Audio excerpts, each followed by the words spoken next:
যে বাংলাদেশের সম্পর্ক অন্য রাষ্ট্রের সাথে ভিত্তি হতে হবে তিনটা।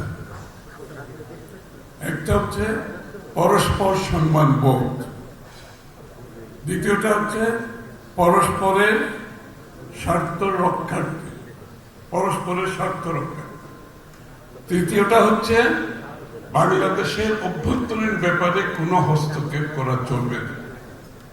এই তিনটা ভিত্তির উপরে আমাদের প্রত্যেকটি দেশের সাথে আমাদের সম্পর্ক থাকতে হবে। এই জায়গায় তো অনৈক্যের কিছু নাই, কারণ এটার ভিত্তিতে তো বাংলাদেশ স্বাধীন হয়েছে। বাংলাদেশ যদি রাজনৈতিক সংস্কৃতি আমরা বদলাতে না পারি, সকল সংস্কার করেও বাংলাদেশকে পরিবর্তন করা যাবে। সেই সংস্কার রাজনৈতিক সংস্কৃতিটা হচ্ছে আমাদের সহনশীল হতে হবে। গণতন্ত্রের সহনশীলতা অত্যন্ত গুরুত্বপূর্ণ। আমাদের অপরের মতের প্রতি সম্মান থাকতে হবে। ভিন্ন মত পোষণ করেও কিন্তু সম্মান রাখা যায়, কোনো অসুবিধা নেই। এবং সেই জায়গাগুলোতে কম্প্রোমাইজ করার কোনো সুযোগ নেই।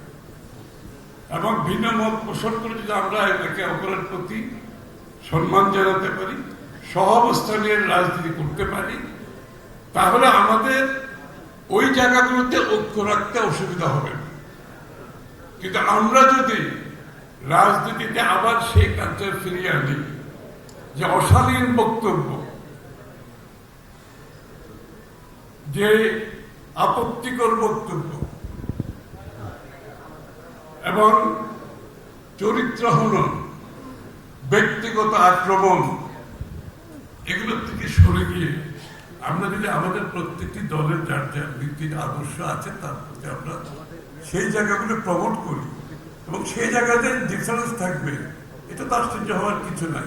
এই যে ঐক্যমতের কথাটা চলছে আজকে, কোন দেশ আমরা কি এখানে বাকশাল করতে যাচ্ছি সব বিষয়ে আমাদের ঐক্যমত হবে? আমরা যখন এই যে আলোচনা চলছে ঐক্যমতে, বলে এই জায়গায় অনেক জায়গায় ভিন্ন মত থাকবে, তো ভিন্ন মত তো থাকবেই। ভিন্ন মত আছে বলে তো আমরা ভিন্ন ভিন্ন দল করেছি, কিন্তু যতটুকু ঐক্যমত হবে সেই জায়গাটুকু তো আমরা এগিয়ে যেতে পারি। আর যে জায়গায় ঐক্যমত হবে না সেখানে জোর করে যদি কেউ ঝাঁপিয়ে দিতে চায়, সেটা তো ঐক্যমত বলা যাবে না। সেটা আরেকজনের মত আপনি আরেকজনের অন্যদের উপর চাপিয়ে দিচ্ছে, সেটাকে ঐক্যমত বলে না। এই জিনিসটা আমাদের পরিষ্কার হওয়া দরকার।